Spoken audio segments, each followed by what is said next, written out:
Sa pagsisimula ng kwento, bata pa lamang si Gojo ay nagkaroon na siya ng pagkahumaling sa mga hinodals na gawa ng kanyang lolo. Subalit ang paggawa ng sining na ito ay naging dahilan upang mawalan siya ng kaibigan, dahil ika ng kanyang kalaro ang pagkahumaling sa manika ay para lamang sa babae. Gayunpaman ang dedikasyon niya upang mapantayan ang obra ng kanyang lolo ay nagpatuloy sa mahabang panahon, ngunit kaakibat naman nito ay ang pagiging loner niya sa school, dahil halos dito na lamang umiikot ang kanyang mundo. Kinimkim niya ang pagkahilig sa hinodals, sapagkat hindi naman pangkaraniwan ang paglikha sa obra na ito para sa mga kabataan. Kaya naman hindi niya maamin sa kanyang lolo na wala siyang ni isang kaibigan, dahil palagi ito nag-aalala sa kanya buhat ng parehong patay na ang kanyang mga magulang. Bumalik sa kasalukuyan habang iniisip ni Gojo ang kanyang kakulangan, bigla na lamang naghulog ang langit ng isang magandang babae at tumama ang ulo nito sa kanyang lamesa. Siya ay si Marin, at agad naman itong humingi ng pasensya kay Gojo. Napansin nito ang tinta sa kanyang braso at sa paghimas ni Marin, naging sanhi ito upang hindi malaman ng ating bida ang dapat na sabihin. Gayunpaman ngumiti si Marin at umalis, habang si Gojo ay nabighani sa ganda nito at napagtanto na sila ay nabubuhay sa magkaibang mundo. Sapagkat si Marin ay popular dahil sa masiyahing personalidad nito at palaging sentro ng atensyon, subalit sa pagkukwento ni Noah, ayaw ni Marin sa mga lalaking masyadong pasikat, dahil may binara siyang mangliligaw niya matapos insultuhin nito ang kanyang pagiging otako. Pagkatapos ng klase ipinaubaya kay Gojo mag-isa ang pag-aayos ng mga lamesa at bangko, hindi siya nakatanggi sapagkat napangungunahan siya ng hiya. Subalit dumating si Marin upang tumulong, dahil siya ay cleaners din ngayong week na ito, hindi nagustuhan ni Marin ang pag-ako ni Gojo ng mag-isa sa trabaho. Sapagkat ang mga taong iyon ay sinasamantala ang kabaitan ni Gojo, upang ipaubaya sa kanya ang mga mababang gawain, kaya pinayuhan ni Marin si Gojo na matuto siyang ipaglaban ang sarili. Makalipas ang ilang araw, hindi pa rin mawala sa isipan ni Gojo ang mga naging salita ni Marin, dahil napagtanto ni Gojo na naging ugali na rin niya ang itago ang kanyang tunay na nararamdaman. Kinabukasan pagkatapos magtahi ni Gojo ng damit ng kanyang hinodals, masaya niyang pinagmamasdan ang ulo ng manika. Subalit biglang pumasok si Marin, at sa kanyang gulat aksidente niyang naibato ang manika, at sa mga sandaling ito, napagtanto na lamang ni Gojo na bistado na ang kanyang pinakaiingat-ingatang lihim. Ngunit kabaliktaran ang nangyari dahil tuwang-tuwa pa si Marin sa ulo ng manika, at sa unang pagkakataon, may ibang tao ang naka-appreciate ng kanyang hilig. Sinabi ni Gojo na ang manika ay gawa ng kanyang lolo, at ang kaya pa lamang niyang gawin ay ang magiging kasuotan nito. Nang marinig ito ni Marin, nagulat na lamang si Gojo na kung bakit ang isang magandang dalaga ay bigla na lamang nagtatanggal ng damit sa harapan niya. Nang palingunin si Gojo pabalik, ipinakita ni Marin ang gawa niyang kasuotan, siya pala ay isang cosplayer at nais niyang gayahin ang nasa picture. Biglang napansin ni Gojo na may hindi tugma sa damit kagaya ng nasa picture, hindi niya sinasadyang mapuna ang bawat detalye at sukat sa ginawang kasuotan ni Marin, kaya naman agad siyang humingi ng tawad. Naunawaan naman ito ni Marin, bagkus ito pa nga ay masayang nagpahayag kay Gojo ng kanyang hilig sa pagko-cosplay. At dahil si Marin ay walang sariling makinang pangtahi at hindi talented sa gawaing ito, nakiusap siya kay Gojo na kung pwede siyang gumawa ng damit para sa kanyang cosplay. Dahil sa mga nakaraang alaala ni Marin kay Gojo, ito ang naging inspirasyon ng ating bida upang pumayag sa kahilingan nito. Labis na ikinatuwa ito ni Marin, at kahit na silang dalawa ay nabubuhay sa magkaibang kalagayan, sinong mag-aakala na si Gojo ay makakagawa ng isang pangako sa isang magandang dalaga. Nice! Una sa lahat kinailangang tanungin ni Gojo ang patungkol sa karakter na gustong gayahin ni Marin. Sinabi ni Marin na ito ay si Shizuko at siya ang bida sa video game na may pamagat na Slipper Girls. Hindi inaasahan ni Gojo ang mga detalyeng binigay ni Marin, sapagkat ito pala ay isang dating simulator at ang kwento at mechanics ng laro ay naglalaman ng mga matured theme. Gayunpaman kahit na may pangamba si Gojo, sinabi ni Marin na hindi problema ang kasarian sa kahit anong pangbagay o hilig, basta't ang importante ay ito ang tiyak na magpapasaya sayo. Dahil sa mga narinig nag-trigger kay Gojo ang isang masamang alaala, subalit nabuhayan siya ng loob, dahil taliwas ito sa sinasabi ng kanyang kababata. Upang maging malinaw ang lahat, ibinigay ni Marin ang isang book guide sa paggawa ng cosplay outfit, at napagpasyahan nilang simulan ang proyekto sa Lunes. Kinabukasan hindi inaasahan ni Gojo ang pagbisita ni Marin, sinabi nito na madali lamang niyang nahanap ang kanilang bahay sapagkat sa pangalan ng kanilang tindahan na Gojo Dolls. Nagdala ng pasalubong si Marin para kay Gojo, subalit bigla siyang pumasok at dumiretso sa kwarto nito. Napukaw ang atensyon ni Marin sa mga brush na ginagamit ni Gojo, samantala ang ating bida ay nagkaroon ng anxiety attack dahil ito ang kauna-unahang may napuntang babae sa kanyang kwarto. Bigla siyang natauhan nang sabihin ni Marin na ngayon na nila sisimulan ang proyekto, ngunit nahihiya si Gojo dahil nabasa niya kagabi na kailangang sukatan si Marin ng naka-underwear lamang. Walang pag-aalinlangang naghubad si Marin, sapagkat siya ay naka two-piece naman daw at hindi naka-underwear, at sa palagay niya ay nasolve na ang malaking problema ni Gojo. Gayunpaman sinubukan ni Gojo lakasan ang kanyang loob, subalit hindi siya makakuha ng tamang sukat sapagkat natatalo pa rin siya ng matinding tukso. Sa pagkakataong ito sinampal ni Gojo ang kanyang sarili, dahil ayaw niyang biguin si Marin sa pangarap nito, kaya naman tumindig siya bilang isang tunay na lalaki at maayos na sinukatan si Marin.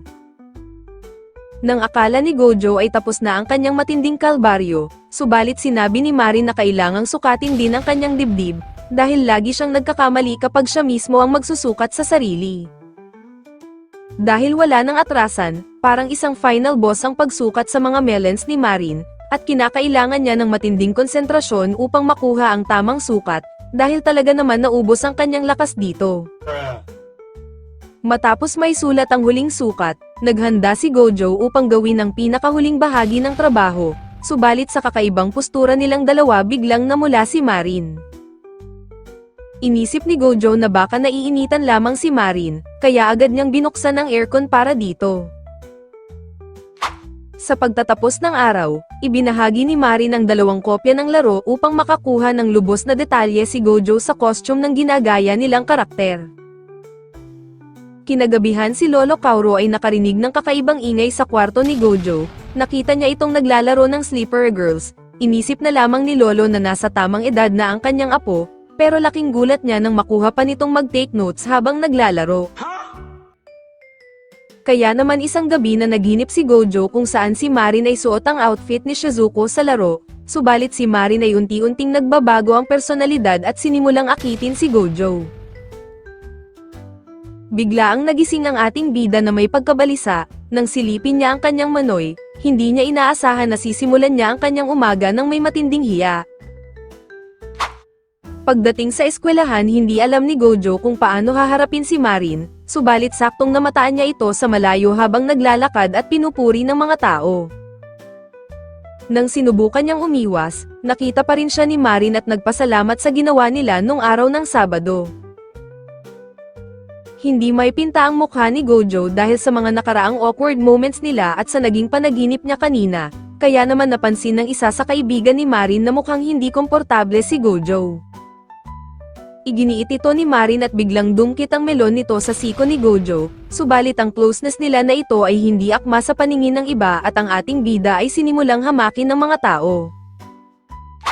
At sa tuwing makikipag-usap si Marin kay Gojo ay pilit itong umiiwas, at ang naging eksena sa buong maghapon ay tila naging tago-taguan. Habang papauwi na tiyempuhan siya ni Marin at nag-alok na sila ay mag-shopping, subalit napansin ni Gojo ang tingin ng mga tao agad siyang tumanggi at tumakbo paalis. Sa mga sandaling ito nagpas siyang magtago si Gojo sa gilid ng kalsada na parang tanga, ngunit biglang lumitaw si Marin at kinumpronta siya sa patuloy na pag-iwas sa kanya. Inamin ni Gojo na naiilang siya kapag may nakakakita sa kanilang ibang tao, dahil nakarinig siya ng negatibong komento at inakalang sila ay magjowa. Subalit pabirong sinabi ni Marin na panindigan na nila ang tsismis na ito, at agad na kinuha ang kamay ni Gojo upang sila ay magkasamang mamili. Pagkarating sa mall, nagulat si Marin sa effort na ibinigay ni Gojo sa pagkaka-layout sa gagayahin nilang karakter. Ipinaliwanag ni Gojo ang mga kakailanganing materyales para maisakatuparan ang magiging costume. Una muna ay pumili sila ng tela na pinakaangkop ayon sa background ng karakter. Subalit napagtanto ni Gojo na napakamahal pala ng tela na ito at kulang ang dala niyang pera, pero hindi iyon problema dahil may sapat na pera si Marin para bilhin ang lahat ng materyales. Matapos nito maiging binusisi ng ating bida ang lahat at maging ang perpektong kulay ng wig, dahil dito nagpasalamat si Marin kay Gojo sa laki ng naitulong nito sa kanya. Subalit ang mga sumunod na eksena ay hindi inaasahan ni Gojo dahil ultimo garter at stock ang nagagamitin, ay gusto ni Marin ay siya pa rin ang pipili, kaya naman matinding hiya ang inabot ni Gojo sa loob ng store. Habang sila ay pauwi na pag-usapan nila ang tungkol sa larong Slippery Girls, at dahil ito ay naglalaman ng mga tahasang pangyayari, ang mga tao ay nagulat nang marinig ang kanilang pinag-uusapan. Gayunpaman ang kanilang pag-uusap ay napunta sa mga ilang cosplayer, kaya naman ipinakita ni Marin si Saju na isang tanyag na cosplayer at sikat din maging sa social media. Napansin ni Marin na tahimik si Gojo at hindi masyadong nagbibigay ng komento sa mga cosplayer. Nagpunmanhin naman si Gojo at ikinwento niya ang unang beses na humanga siya sa mga kagandahan ng Hina Dolls. Simula noon nagkaroon na ito ng espesyal na parte sa kanyang puso, kaya naman para sa kanya ang puso ang nagpapasya upang masabi niya ang kagandahan ng isang tao. Naiintindihan ni Marin ang nais na ipabatid ni Gojo, magkaiba man sila ng hilig, nagkakaisa naman silang dalawa kung paano igagalang ang nararamdaman ng bawat isa. Pagdating nila sa istasyon ng tren, nasabi ni Marin na balak niyang dumalo sa isang cosplay event at ito ay gaganapin na sa susunod na 2 linggo. Labis ang pagkabalisa ni Gojo nang marinig ang sinabi ni Marin, sapagkat ito ang unang beses na siya ay gagawa ng damit pang tao at meron lamang siyang 2 linggo upang tapusin ito. Pagdating niya sa bahay natuwa ang lolo niya nang malaman na namili siya kasama ang kanyang kaibigan, subalit biglang natumba ang bag at nakita nito ang stockings, sa pagkagulat nito nawalan siya ng balanse at kinailangang dalhin sa ospital. Dahil sa pag-aalala pumunta din ang pinsan ni Gojo na si Miyori upang kamustahin ang kalagayan ng kanilang lolo. Ayon sa doktor kinailangang magpahinga ni Lolo Kauro sa loob ng 2 linggo. Iminungkahi ni Miyori na manatili si Lolo Kauro sa kanyang bahay habang nagpapagaling pa ito, sumang-ayon naman si Gojo pero labis pa rin ang kanyang pag-aalala. Sa eskwelahan na kwento ni Gojo ang nangyari sa kanyang lolo. Ramdam ni Marin ang pag-aalala ng ating bida kaya nagmungkahi din ito na tumulong kahit man lang sa mga gawaing bahay. Tumanggi si Gojo kaya ibinigay na lamang ni Marin ang number niya kung sakaling kailanganin ng kanyang tulong. At habang sila ay pabalik sa klase, sumasagi sa isipan ni Gojo na wala pa siyang nauumpisahan sa magiging damit ni Marin. Hanggang sa nabasa nila ang anunsyo na nalalapit na ang araw ng midterms, kaya lalong nabahala si Gojo dahil nagsabay-sabay ang lahat ng kanyang mga gawain. Kinagabihan nakatanggap si Gojo ng tawag sa isang kliyente at humihiling ito ng tour sa kanilang tindahan, at dahil kinabukasan na ang pagbisita ng mga ito sa una ay tumanggi si Gojo.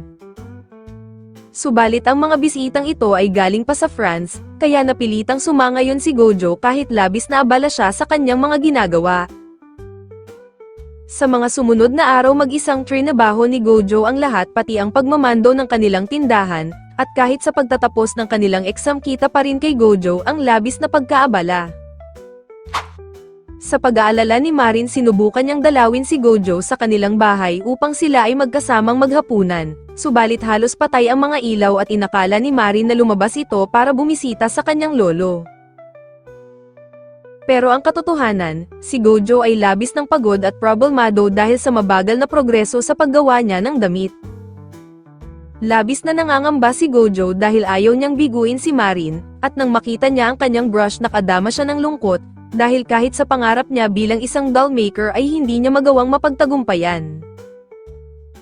Subalit sa paggunita ng paalala ng kanyang lolo at sa mga ngiti ni Marin, itinuloy niya ang trabaho dahil sinabi ng kanyang lolo na kahit anong hirap ng isang bagay, basta't mahal mo ito, tiyak na sigurado ang iyong tagumpay. Kinaumagahan nakatanggap si Marin ng mensahe na tapos na ang kanyang damit, nang makita na mangha siya sa kagandahan nito. Sinabi sa kanya ni Gojo na pwede na niyang gamitin ito sa darating na event, ngunit nagulat si Marin dahil napagtanto niya na inakala ni Gojo na siya ay dadalo na agad sa mga unang araw ng cosplay event. Agad na humingi ng tawad si Marin, dahil ang talagang nais niya ay hintayin lamang ang damit kahit gaano pa katagal, dahil maraming pagkakataon pang darating upang dumalo sa mga event. Sa kabila ng lahat nakaramdam si Gojo ng ginhawa, sapagkat marami pang oras ang natitira kung sakaling may kailangang baguhin sa damit. Subalit napaiyak pa din si Marin dahil wala siyang ideya na ganito pala kahirap gawin ang damit, at dahil hindi niya nilinaw ang detalye sobrang napagod si Gojo. Nag-sorry din si Gojo sapagkat hindi man lang siya nag-a-update kay Marin, kahit na sila ay nagpalitan pa ng mga number.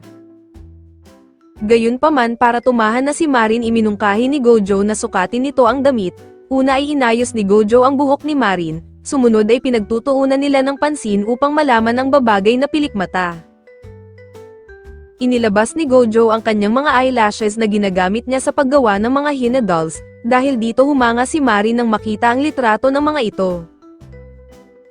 Hindi sinasadyang masabi ni Gojo ang pangarap niyang maging kasing galing ng kanyang lolo sa paggawa ng mga Hina dolls, kaya naman ipinahayag ni Marin ang suporta at paniniwala na makakamit ito ni Gojo balang araw. Dahil dyan nakita ni Marin ang ngiti ni Gojo, at ito ang unang beses na tumibok ang kanyang puso sa isang lalaki. Gayunpaman ipinagpatuloy na ni Gojo ang paglalagay ng makeup kay Marin, at nang matapos lumabas siya ng kwarto upang maisuot na ni Marin ang damit. Sa kanyang pagbalik, mistulang humarap siya kay Shizuko-tan dahil napakaganda ng naging resulta, at sulit lahat ng sakripisyo sapagkat labis na napasaya niya si Marin. Nice! Tila nagkatotoo na ang pangarap ni Marin na maging si Shizuko-tan, sapagkat maging ang boob bag, haba ng kanyang palda at garter ay nagawa ni Gojo ng tamang-tama.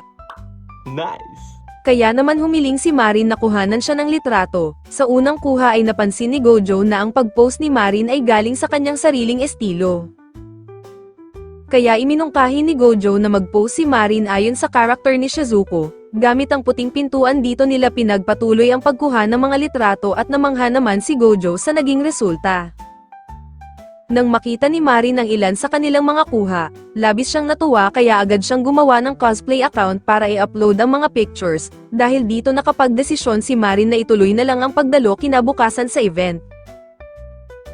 Sa araw ng event namangha si Marin sa dami ng mga cosplayer na dumalo, at ilan pa nga sa mga ito ay ilang mga celebrity cosplayer. Ngunit si Gojo ay hindi mapalagay dahil pinagtitinginan sila ng mga tao, sapagkat naiisip niya na out of place siya marahil sa kanyang pambahay na pananamit. Subalit ibahin mo si Marin dahil sa palagay niya ay nakakaagaw sila ng atensyon, marahil dito sa pinagmamalaki niyang joga. Upang mabawasan ang nerbiyos ni Gojo, nagpa siya silang magpunta sa itaas ng venue at doon lumapit ang isang photographer, at humiling ng isang photoshoot kay Marin. Ito ang pinakauna-unahang photoshoot ni Marin, kaya naman humiling din siya na makipag-selfie sa photographer dahil isang karangalan ito para sa kanya.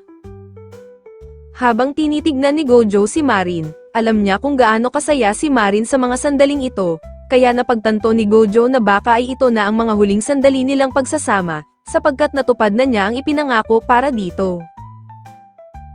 Gayunpaman nagpapasalamat siya na nakilala niya si Marin at itinuring siyang kaibigan, at ang makasama ang katulad niya ay tila parang isang panaginip pa rin hanggang ngayon.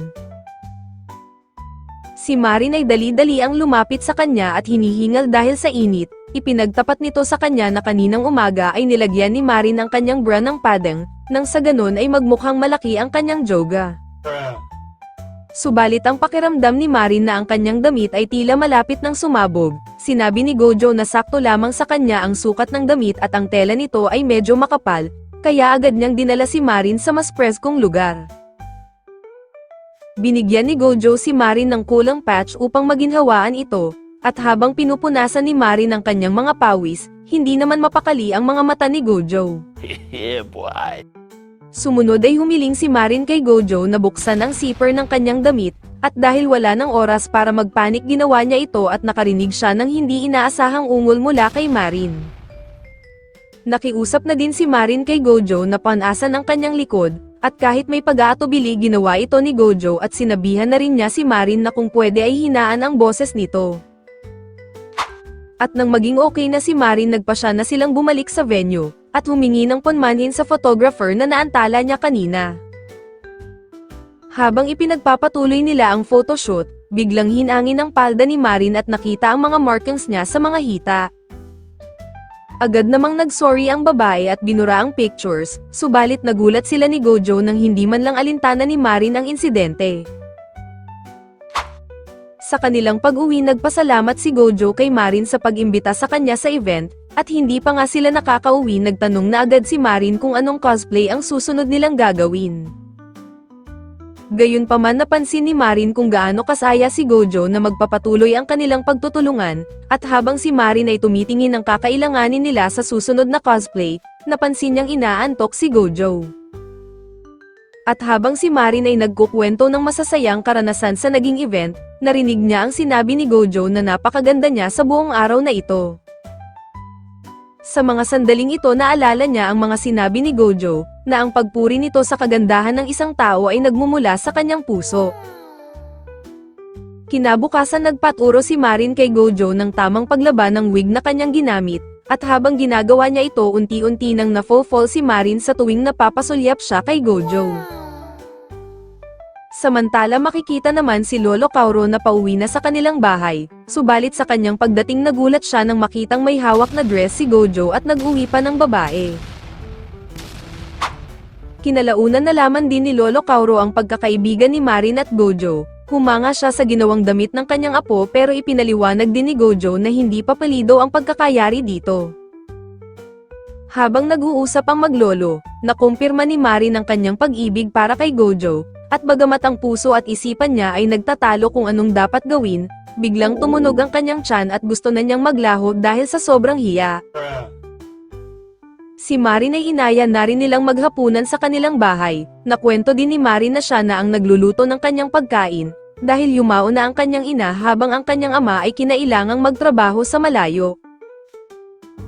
Nag-alala ang dalawa nang ibinida ni Marin ang paboritong putahe na minsan niyang naluto, kaya't iminungkahi ni Lolo Kauro kay Marin na sa kanilang bahay na lang maghapunan gabi-gabi. Pagkatapos kumain hinatid ni Gojo si Marin sa istasyon ng tren, at bago magpaalam umaasa si Marin na magkikita pa silang ulit kinabukasan, kaya't hanggang sa pagsakay ng tren, iniisip niya kung anong mangyayari kung sakaling may relasyon nga sila ni Gojo. Kinabukasan may napansin si Lolo Kauro na isang batang babae at basang-basa ito sa ulan, kaya kanya itong pinatuloy upang makisilong muna sa kanilang tindahan. Pag-uwi ni Gojo nakasalubong niya si Lolo Kauro palabas ng bahay, banilinan siya nito na ipaghanda ang kanyang kaibigan ng maiinom pagkatapos nitong maligo. Nabahala si Gojo nang malaman ito, dahil ang alam niya si Marin ay kasalukuyang nasa kanyang part-time job, kaya't hinala niya na isang kawatan ang nakapasok sa kanilang bahay.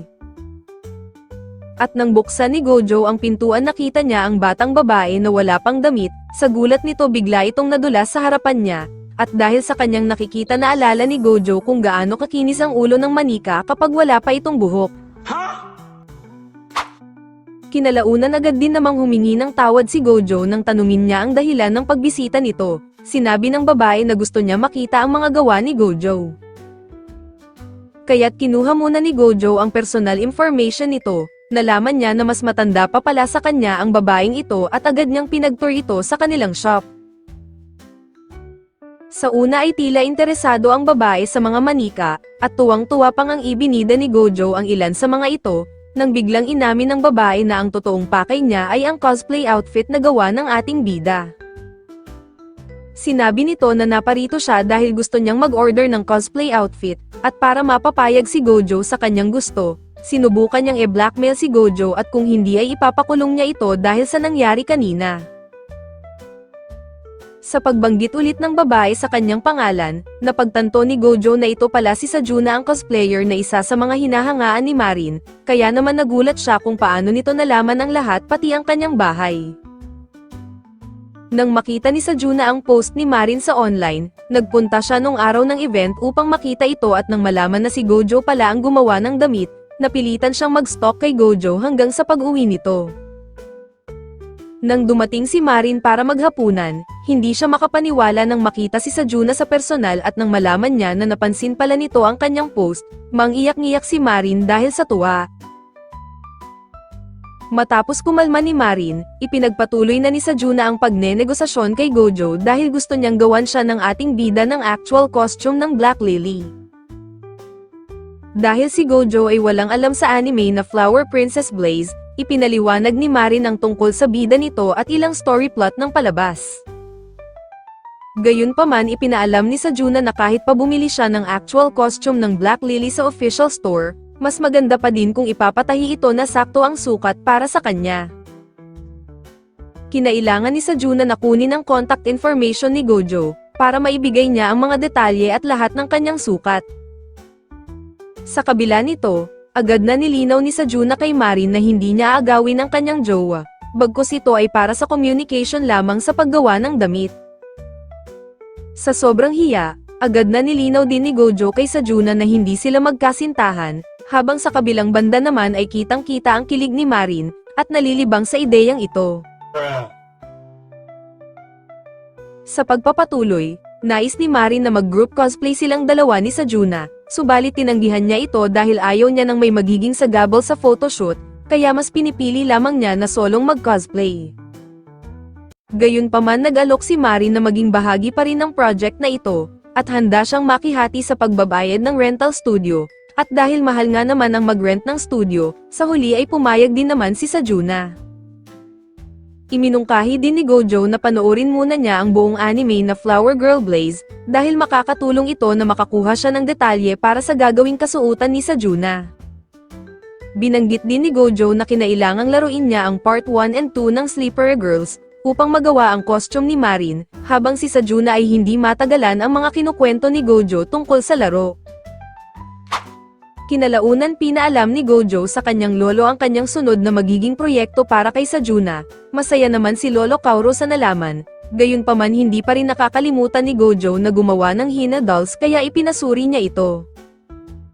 Nangangamba si Gojo dahil matagal na rin nung huli siyang nakapagsanay gumawa ng Hina dolls, subalit pinuri ito ni Lolo dahil mas malaki ang in-improve ni Gojo.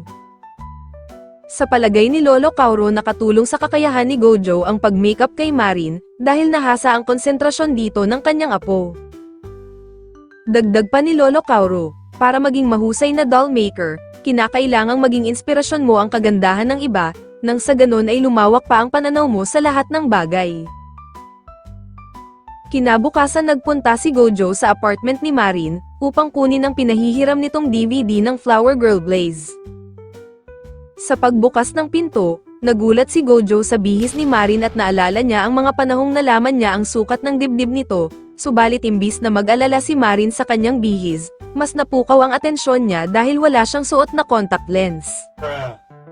Gayunpaman bumalik si Marin upang patuloyin si Gojo, nang maiabot sa kanya ang pasalubong nito agad na niya itong itinabi at nahihiya pa din dahil sa nangyari kanina, habang si Gojo ay kabado sapagkat first time niya sa bahay ni Marin. Umaasa si Gojo na makukuha na din niya ang DVD at agad na ding aalis, subalit bumalik si Marin at inalok siya na dito na lamang sa apartment nila panoorin ang anime.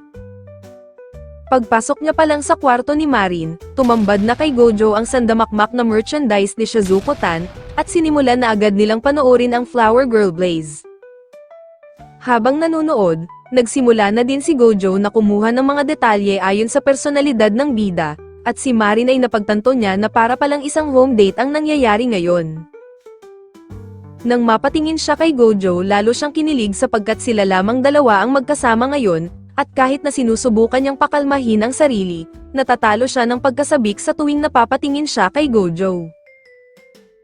Hiniling ni Marin na sana ay panghabang buhay na ang mga sandaling ito, subalit nasira ang eksena ng tumunog na naman ang kanyang tiyan ng dahil sa gutom, kaya para mabawasan ang kanyang hiya nagpresenta siyang magluto ng pananghalian. Excited si Marin sa mga sandaling ito dahil pagkakataon na niya upang ipagluto niya si Gojo, kaya naman napagdesisyonan niyang magluto ng omelette rice, at feeling niya na parang pinaghahanda niya ang kanyang future husband. Naging buo ang kumpiyansa ni Marin nang matikman niya na masarap ang sinanghag niyang kanin, ngunit nang maluto ang kanyang putahe, malayo ito sa kanyang inaasahang resulta. Gayunpaman nagustuhan pa din ito ni Gojo, at namangha siya sa naging lasa nito dahil gumamit si Marin ng ibang pampalasa, kaya nakakuha ng bagong ideya si Gojo sa pagluluto. Nice. Pagka-uwi ni Gojo, tinawagan niya si Sajuna upang ipacheck ang ginawa niyang layout para sa magiging damit. Namangha naman si Sajuna dahil sa maiging pagkakadetalye ni Gojo dito. Nabanggit ni Gojo ang tungkol sa cosplay photos ni Sajuna. Napansin niya na iba ang hugis ng kanyang mata. Sinabi ni Sajuna na gumamit siya ng tape para maiporma ang kanyang mata ayon sa gusto niyang gayahin. Namangha din si Gojo tungkol sa ganda ng pagkakakuha dito sa larawan ni Sajuna. Sinabi ni Sajuna na kuha yan ng kanyang kapatid gamit ang totoong camera, at papasadahan ng edit upang maging maganda. Kaya naman humiling si Gojo na kung pwedeng magpaturo siya sa kapatid ni Sajuna ng paggamit ng camera. Pumayag naman si Sajuna at nag-set siya ng meeting nila para bukas. Kinabukasan nakilala nila ang nakababatang kapatid ni Sajuna na si Shinjo. Hindi inakala nila Gojo na mas malaki pala ito sa kanyang ate kaysa sa una nilang inaasahan. Namangha si Marin nang ipakita ni Shinjo ang mga larawang kuha niya sa kanyang ate. Ipinaalam ni Sajuna na si Shinjo din ang gumawa ng kanyang cosplay account pati na rin ang kanyang naging pangalan dito. Sinabi ni Shinjo na proud siya sa mga litrato ng kanyang ate kaya nagawa niyang may post ito online. Nagustuhan naman ito ng mga tao at dahil sa dami ng mga comments, hindi na niya ito matugunan. Napansin ni Marin na lubos na hinahangaan ni Shinjo ang kanyang ate, at proud namang inamin ito ni Shinjo habang si Sajuna ay namula nang marinig ito. Ito ang DSLR camera na kanilang ginagamit, at ipinaliwanag ni Shinjo na ito ay may 3 uri ng lente, na kayang magbigay ng mas malinaw na kuha kaysa sa camera ng smartphone. Ipinahayag ni Shinjo ang pagmamahal sa photography. Nais pa niya palawakin ang kaalaman dito dahil nabibigyan siya nito ng inspirasyon sa tuwing nakakagawa ng magagandang litrato. Nang subukan ni Marin na gumamit ng camera, sinubukan naman din ni Gojo tumingin ng DSLR online at nagulat siya sa kung gaano kamahal pala ang presyo nito, kaya naman napapaisip siya kung paano na-afford ng mga tao sa cosplay event ang ganitong uri ng camera. Kinalaunan sinabi ni Sajuna kila Marin at Gojo na sumama sa kanila sa Sabado, dahil balak niyang mag-rent ng studio para sa photoshoot, subalit ang kanilang napili ay ang abandonadong ospital na ginawa ng photo studio. Si Marin at Shinjo ay excited na, dahil sakto ito sa tema kagaya ng isang senaryo sa anime para sa kanilang gagawing photoshoot, subalit makikita si Sajuna na kabado at natatakot sa pagpasok. Samantala nag-alala si Marin nang makita niya na ang sumunod na bahagi ng palapag ay medyo madilim. Sinabi ni Shinjo na pwede silang gumamit ng ilang mga lighting tips upang lumitaw pa din ang magandang kulay ng litrato, at handa niya itong ituro sa kanila. Sa kabilang banda napilitang pumasok na lamang si Sajuna at dumiretso sa gilid ng hagdanan. Halata ni Gojo na natatakot si Sajuna kaya naman iminungkahi niya na siya na lamang ang titingin ng akmang pwesto para sa photoshoot. Tinanggihan ito ni Sajuna dahil gusto lamang niyang magpahinga ng saglit upang masanay sa lugar, dahil ayaw niyang maging awkward ang expression niya pagdating ng photoshoot. Ikinwento ni Sajuna ang pangarap niya noong bata pa lamang, nang una niyang napanood ang Flower Girl Blaze na inspired na siya dito dahil sa kabayanihan ng bida. Subalit habang siya ay lumalaki unti-unti niyang napapagtanto, na ang maging isang magical girl ay imposible, pero nagbago ang lahat ng matuklasan niya na pwede palang matupad ito sa pamamagitan ng pagko-cosplay. Alam ni Gojo kung gaano kaimportante kay Sajuna ang magiging costume, kaya tinanong niya kung bakit siya ang napili nitong gumawa. Inamin ni Sajuna na nainggit siya nang makita niya ang larawan ni Marin sa social media, dahil doon nagkaroon siya ng matinding hangarin na magpagawa din ng damit sa mismong designer nito, at ang makita sa unang beses ang damit na gawa ni Gojo, ay tila pag-ibig sa unang tingin. Dahil sa narinig ni Gojo nakarelate siya kay Sajuna, sapagkat para din itong alaala niya noong bata na unang beses na nahumaling siya sa mga Hinadolls, kaya naman bigla siyang naiyak dahil sobrang natouch siya sa mga sinabi ni Sajuna. Ngayong hawak ni Gojo ang kamay ni Sajuna, ito ang unang pagkakataon na mahawakan ng kamay niya ng isang lalaki, kaya naman siya ay nahimatay dahil sa nervyos. Kinabukasan nag-aya si Marin na magpunta sila ni Gojo sa dagat. Akala ni Gojo na naparito sila dahil gusto ni Marin humanap ng magandang lokasyon para sa photoshoot. Subalit sinabi ni Marin na gusto lamang niya pumunta dito, dahil tapos naman na daw ang final exam at oras na para naman daw sila ay mag-enjoy. Ngunit hindi pa nga nauubos ni Marin ang kanyang burger din agad na ito ng lawin, at dahil ayaw silang lubayan ng ibon na ito ibinato ni Gojo ang french fries, upang makatakas dito at ma-enjoy nila ang mga natitira pa nilang merienda. Hinati nila ang burger upang pagsaluhan, at nang matapos silang kumain nadama nila ang simoy ng dagat, kaya naman si Marin ay naengganyong magtampisaw sa dalampasigan. Inaya ni Marin si Gojo na samahan siyang magtampisaw, nang pagsunod ng ating bida nagulat siya nang mabasa ang kanyang paa.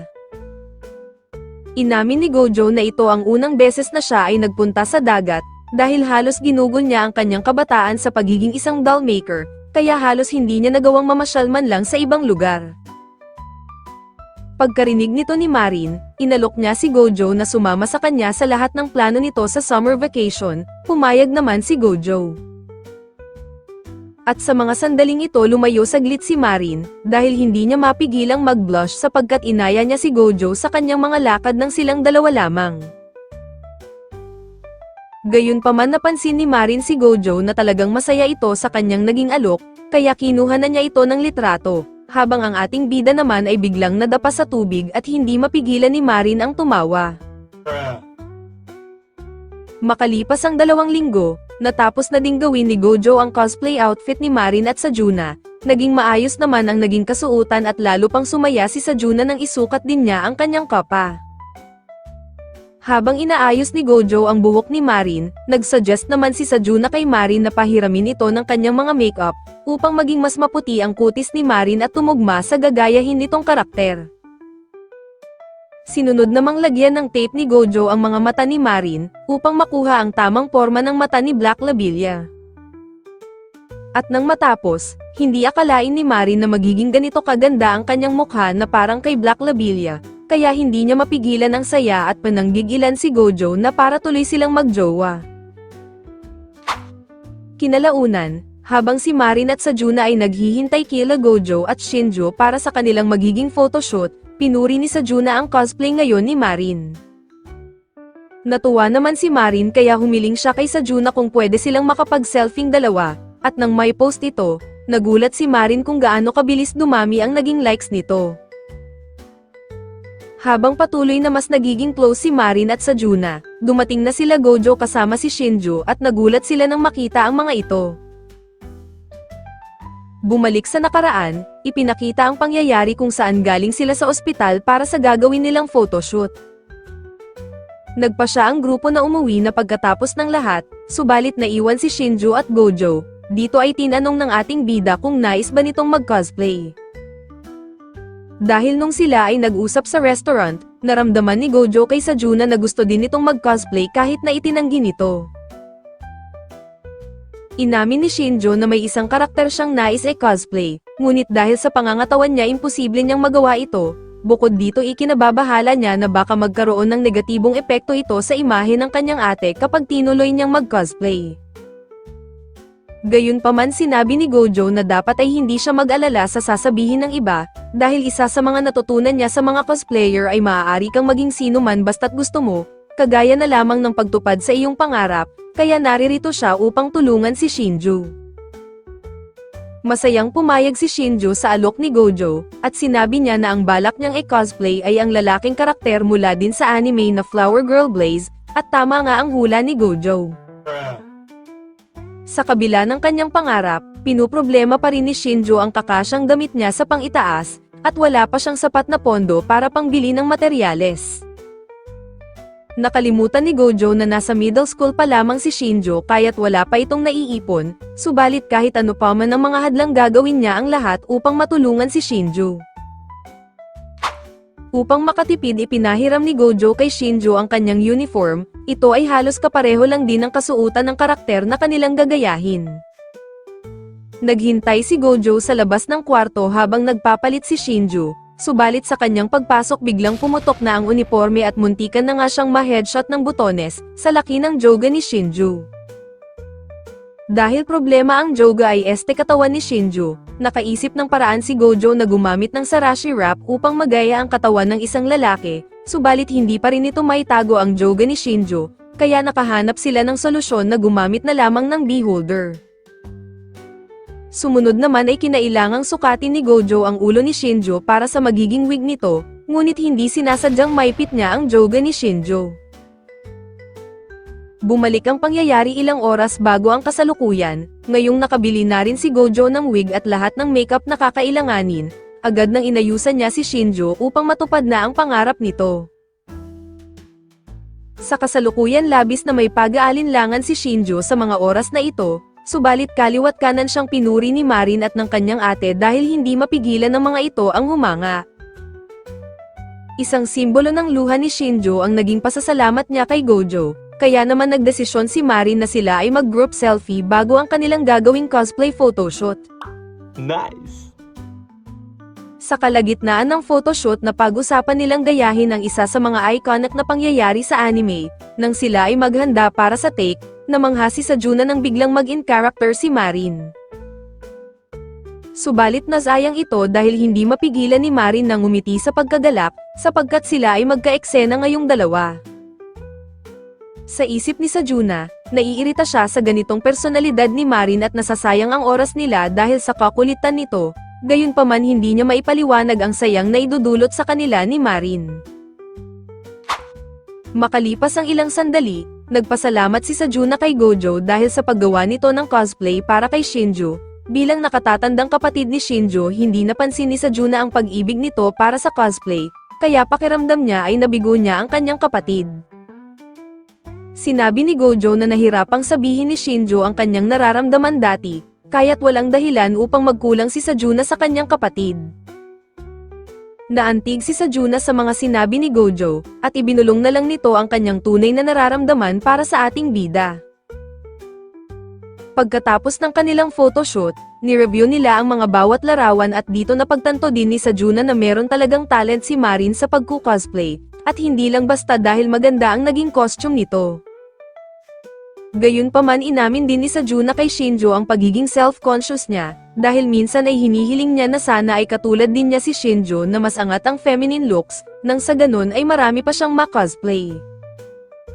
Kaya naman sinabi ni Shinjo na pagtungtong niya ng high school, siya ay magsusumikap at kukuha ng part-time job upang makaipon, at sabay nilang gagawin mag-ate ang pagku-cosplay. Sa kabilang banda matapos makita nila Marin at Gojo ang mga litratong sinend ni Shinjo, namamangha pa din si Marin hanggang ngayon, dahil nagawa ni Gojo na pagmukhaing lalaki si Shinjo sa pamamagitan ng makeup at ng iba pa. Kaya napatanong si Marin kung paano niya ito ginawa at plinano ang lahat, ipinaliwanag ni Gojo na nakuha niya ang ideya ng pag-makeup sa isang magazine, at bago pa man ang kanilang photoshoot sinakreto nilang dalawa ni Shinjo ang patungkol sa pagku-cosplay, at isinagawa ito ng sila lamang. Nang marinig ito ni Marin, biglang nagselos siya at nagparating pa din ng papuri kay Gojo, kahit nahalata sa kilos ni Marin na taliwas ang nararamdaman nito. Makalipas ang ilang araw, nakatapos na naman si Gojo ng isa pang outfit ni Marin para sa cosplay. Ang karakter ay si Veronica at hango ulit sa isang video game. Napag-usapan nila nung nakaraan ni Marin ang patungkol sa kayumangging balat ni Veronica, iminungkahi ni Gojo na idaan na lamang ito sa edit upang makuha ang kayumangging kutis nito. Bigla ang bumisita si Marin at laking gulat niya nang makita ito na naging kayumanggi ang kutis. Ipinaliwanag ni Marin na siya ay gumamit ng foundation para mas maging maitim, subalit dahil basa siya ng pawis nakiligo siya sa bahay nila Gojo. Nagbilin si Gojo kay Marin na mag-iiwan siya ng damit upang pamalit, ngunit nakahanap naman ng tiyempo si Marin upang pabirong tuksuhin si Gojo habang siya ay nasa banyo. Pagkatapos maligo ni Marin, ipinakita niya ang makeup na kanyang ginamit pati na rin ang mga props na kakailanganin nila sa susunod na photoshoot. At dahil excited si Marin sa magiging damit, sinubukan niyang maglagay na ng makeup sa kanyang katawan, na nagdulot ng pamumula sa mukha ni Gojo. Inakala ni Marin na ito ay heat stroke, kaya sa pagmamadali natisod ang paa niya at nagsanhi pa ng bukol. Kinabukasan lumabas si Marin at Gojo upang mag-shopping ng mga damit. Sa araw na ito si Marin ang nagsilbing designer ni Gojo upang tumingin ng mga babagay dito. Sa fitting room sinukat ni Gojo ang lahat ng damit na naisipan ni Marin, at ang bawat isa ay hirap na bumagay sa kanya, subalit dahil in love si Marin kay Gojo, sa paningin niya lahat ata ng sukatin na damit ng ating bida ay okay lang sa kanya. Sumunod naman ay naisipan ni Marin na bumili sila ng magkaparehong t-shirt, dahil gusto ni Marin na sila ay magmukhang magjowa, at matapos nito, sila ay nagpatuloy sa pamamasyal at ang naging senaryo ay para silang nagde-date. At sa kanilang paglalakad, natanong ni Marin kay Gojo kung kailan nila sisimulan ang Veronica cosplay, natigilan si Gojo at sinabing hindi niya masasamahan si Marin sa pagkakataong ito. Ang dahilan ay masyadong lantad ang dibdib ni Marin kapag suot na niya ang damit, at hindi niya alam kung anong mararamdaman niya kapag makita siyang ganito. Nakahinga ng maluwag si Marin, at pabirong sinabi nito na may pagkamapusok si Gojo, subalit ang totoo kinikilig naman talaga si Marin sa kanyang nalaman.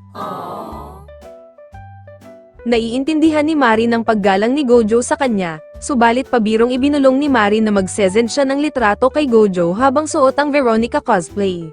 Yeah, boy. Dahil sa init ng panahon, minabuti nilang magpalipas muna ng oras sa isang manga cafe, at hindi inaasahan ni Gojo ang lapit nila sa isa't isa ni Marin dahil sa liit ng espasyo ng upuan. Ipinakita ni Marin ang bagong manga na kanyang binabasa. Ipinaliwanag niya ang genre nito na slice of life at kung gaano ka-cute ang babaeng karakter na bagay naman kay Sajuna. Nais sanang i-cosplay ni Marin ito subalit hindi siya katulad ni Sajuna na cute size. Gayunpaman kinilatis ni Gojo ang mukha ni Marin at sinabi ang taglay na kagandahan niya, at sa palagay niya ay babagay pa rin ito kaya't walang masama kung kanilang susubukan. Kinilig si Marin sa sinabi ni Gojo, at madali lamang siyang pumayag dahil sa pagmamahal na nararamdaman niya, isa patiwala siya sa kakayahan ni Gojo. Binasa ni Gojo ang manga at naaliw naman siya sa interaksyon ng dalawang main character. Habang nag-e-enjoy si Gojo sa pagbabasa, kumuha muna si Marin ng kanilang merienda. Gayunpaman napansin ni Gojo na hindi gaanong detalyado ang drawing ng mga character, kaya mahihirapan siya kumuha ng idea lalo na ang pakpak dahil ito ay palaging natatakpan ng buhok. Lumipas ang mga araw, natapos na din gawin ni Gojo ang magiging outfit, kaya naman nag-usap na sila sa chat at sakto namang may nahanap na daw si Marin na studio, kaya't pwede na nilang isagawa ang photoshoot kinabukasan. Nang makarating sila sa destinasyon, mapapansing si Gojo ay patindi ng patindi ang pagkabalisa nito dahil ang inupahan pala ni Marin ay isang love hotel. Hindi mapakali si Gojo dahil ang inaasahan niya ay isang tunay na studio, subalit sinabi ni Marin na ang love hotel ay perfect na tema para sa kanilang cosplay photoshoot, isa pa sobrang mura ng presyo nito kumpara sa tunay na studio. Halos hindi na makayanan ni Gojo ang kanyang nervyos, at kung ano-ano na ang naiisip niya lalo't kasama pa niya si Marin, upang mapagaan ang kanyang loob. Sinabi ni Marin na may mga cosplayer talaga na madalas gumagamit ng love hotel bilang venue para sa photoshoot. Dahil tumatakbo ang oras nila, ayaw masayang ni Marin ang perang ginastos niya sa upa, kaya't binisita niya ang banyo upang siya ay makapagbihis. Habang nag-aantay si Gojo, imposibleng kumalma siya sa pagkakataon na ito dahil silang dalawa ay natori ng mga minor de edad pa lamang, kaya't hindi dapat sila naririto. Gayunpaman upang makabawas sa kaba, sinubukan niyang buksan ang TV, subalit isang ungol agad ang kanyang narinig kaya't pinahinaan niya ang volume ng TV upang makapanood.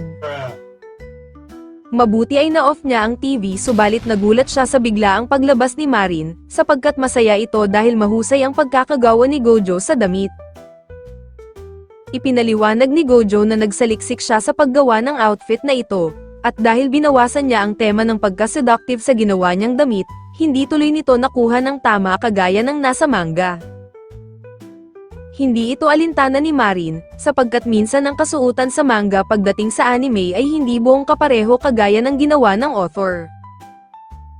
Sinabi ni Marin na walang dahilan upang malungkot si Gojo, dahil ito ay sarili niyang interpretasyon at palagi naman daw maganda ang bawat likha ni Gojo.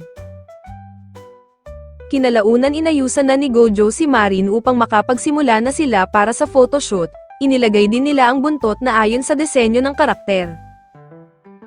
Kagaya ng dati, sinimulan nilang gayahin ang ilang mga pangyayari sa manga at saka kukuhanan ng litrato, at para sa pinakahuling parte, iminungkahi ni Gojo na gawin nila ang isang senaryo sa manga. Nang masubukan ito, napansin ni Gojo na may kulang sa litrato kaya naman iminungkahi ni Gojo kay Marin na umupo sa kanya, upang magaya nila ang lullaby scene mula sa manga. Yeah, boy. At ang resulta ay napakaganda, at pareho silang namangha sa larawang kanilang nagawa, subalit may ungol sa kabilang kwarto ang nagsimula ng umalingaw-ngaw. At dito na napagtanto ni Gojo na hindi akma ang kanilang posisyon, kaya naman sa gulat nila nabitawan ni Marin ang cellphone at tumama sa switch ng ilaw. Maririnig lamang ang kanilang bawat mga paghinga, kaya naman nagdulot ito ng muntikan nilang paghahalikan, ngunit tumunog ang telepono at ipinaalala ng receptionist na tapos na ang kanilang oras. Dahan-daang umalis si Marin, at puno siya ng pagkabalisa sa muntikan nilang magpang-abot kanina ni Gojo.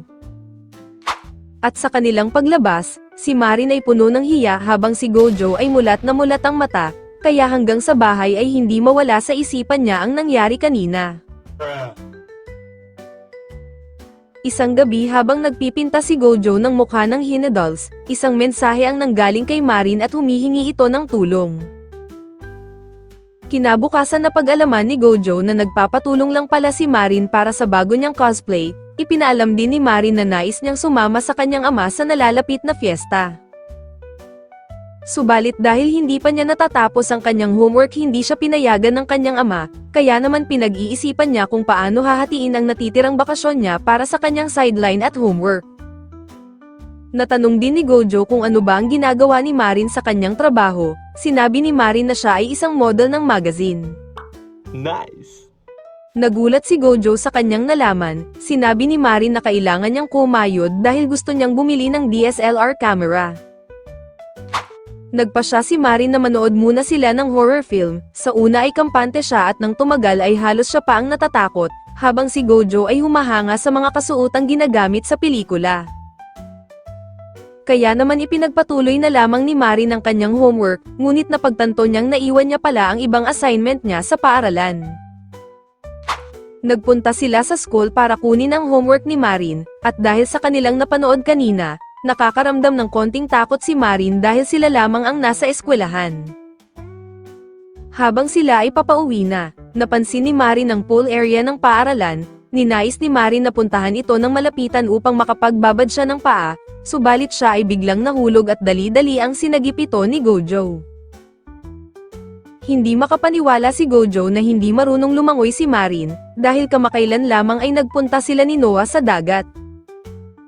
Sinabi ni Marin na ang tanging pinunta niya sa dagat, ay ang maramdaman ang simoy ng hangin at mapagmasdan ang paglubog ng araw. Nakarelate si Gojo sa sinabi ni Marin, kaya iminungkahi ni Marin na silang dalawa ay magpunta sa nalalapit na fiesta, basta tutulungan siya ni Gojo sa kanyang mga math assignment. Kinabukasan nagpaalam muna si Gojo kay Lolo Kauro, para sa kanilang lakad ni Marin ngayong gabi. Pagdating sa kanilang tagpuan, namangha siya nang makitang nakasuot si Marin ng yukata. Dahil sa taglay na kagandahan ni Marin ngayong gabi, hindi maitago ng ating bida ang humanga sa kanya, kaya't sobrang saya ni Marin nang makita niyang si Gojo ay nagagandahan sa kanya. Habang sila ay naglalakad hindi maitago ni Marin ang kanyang excitement, at bawat madaanan nitong tindahan ng pagkain ay bumibili ito. Sa dami nito hindi alam ni Gojo kung paano nila uubusin ang mga ito. Ilang sandali lamang, inanunsyong malapit na magsimula ang fireworks kaya't sila ay nagtungo na agad sa plaza, at sa unang pagkakataon nasaksihan ni Gojo sa malapitan ang ganda ng fireworks. Damang-dama ni Gojo kung gaano kaganda ang mga sandaling ito, at napagtanto niya kung paanong ginugol niya ang mga nakalipas na taon sa loob lamang ng kanyang kwarto, subalit nagbago ang lahat, nang makilala niya sa buhay niya si Marin. Pagkatapos ng fireworks, nagkaroon ng mga gallows si Marin sa kanyang paa mula sa tsinelas, dahil malayo ang tindahan upang makabili ng band-aid, nagpas siyang magpabuhat si Marin kay Gojo. Habang sila ay naglalakad, Nagpasalamat si Gojo na siya ay nakapunta sa fiesta. Nangako naman si Marin na muli na siyang mag-iingat para sa susunod na taon, ay hindi na siya magpabuhat kay Gojo. Natuwa naman si Gojo nang marinig na sila ay dadalo ulit ni Marin sa susunod na taon, at balak pa nito na puntahan nila ang lahat ng fireworks sa buong rehiyon. Sa kanilang pag-uwi, habang naghahanda si Gojo ng higuan biglang tumawag si Marin, at nais nitong marinig ang kanyang boses. Hindi ito makatulog sapagkat pinanood na naman niya ang Chainsaw Massacre, at dahil dito nagkaroon siya ng matinding nerbiyos ngayong gabi, kaya nakiusap siyang mag-usap sila ni Gojo hanggang sa sila ay makatulog. Nag-usap sila tungkol sa kanilang mga ginawa nitong summer vacation, at inalala ni Marin ang mga masasayang araw na sila ay magkasama, at nang makatulog na si Gojo, sinabi niya ang salitang mahal kita na para silang magkatabi sa iisang kama. At dito na nagtatapos ang season 1 ng anime. Like and share naman dyan. Maraming salamat sa palaging panunood.